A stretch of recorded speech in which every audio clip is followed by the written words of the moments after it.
com Shakespeare, com Cervantes, com Josep Pla, com els grans referents de la literatura, Gerard Vergés va morir el dia de Sant Jordi. El gran referent de la literatura ebrenca del segle XX va morir dimecres a la nit amb 83 anys. Enrere deixa una gran producció que li va valdre alguns dels grans premis nacionals com el Carles Riba per a l'ombra rogenca de la lloba o el Josep Pla per a 13 biografies imperfectes. També la Creu de Sant Jordi, amb la qual la Generalitat va reconèixer-li l'any 1997 la seva trajectòria literària. Però des del territori hi ha veus que recorden la manca d'un premi que finalment no ha arribat.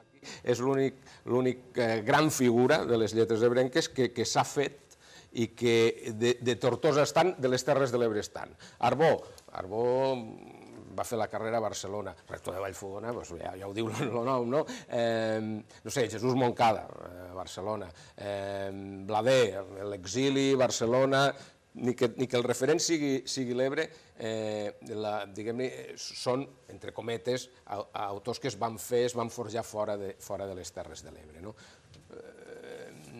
Gerard Vergés no s'ha mogut d'aquí, qui ha volgut alguna cosa en Gerard Vergés o ha vingut a Tortosa o ha vingut a veure'l, o pràcticament, ell evidentment ha tingut relacions, ja ha fet actes fora, s'ha mogut, es va moure, però no ha sigut, entre cometes, un escriptor barceloní, no ha estat al sistema, i això ho ha pagat. Per exemple, no ha sigut Premi d'Honor de les Lletres Catalanes, no? I des d'Òmnium, Terres de l'Ebre ho vam deixar caure molt contundentment, no? I no. Les mostres de condol per la mort de Vergés es van reproduir des que es va conèixer la notícia passades les 11 de la nit a través de les xarxes socials.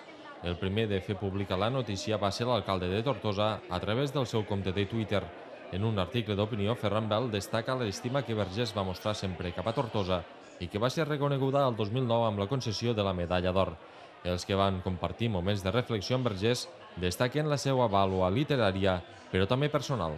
Aquell xiquet que als anys 50 funda Géminis, que era una miqueta de claror en el moment de tanta foscor.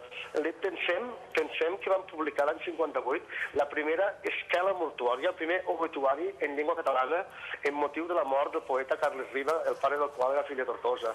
És també que després, als anys 80, als 50 anys, se consagra amb l'ombra rogenca de la lloba, que és el millor poemari dels últims 40 anys. Era un home d'una grandesa absoluta que va fer una gran carrera professional com a industrial farmacèutic i que, com a literat, autèntica delicatessen. Però és que aquí tenim darrere seu l'home, i l'home era una delícia de cultura, de modals, d'amabilitat i de modèstia. Avui, més enllà de l'escriptor, que era molt gran, sento que perdo un amic i aquest és el motiu més gran de la tristor que ens ompli, no només com a persona sinó com a territori, pel seu compromís, per la seva sensibilitat, pel sentit de l'humor i per com va sempre saber descriure este paisatge de les Terres de l'Ebre, este paisatge de Catalunya, i a mi personalment me va servir de font d'inspiració. Moltes de les meves cançons tenen fragments de la seva obra i recordaré sempre, sobretot, el seu aprenentatge de vida, les nostres converses al jardí de casa seva intentant arreglar el món en un cafè.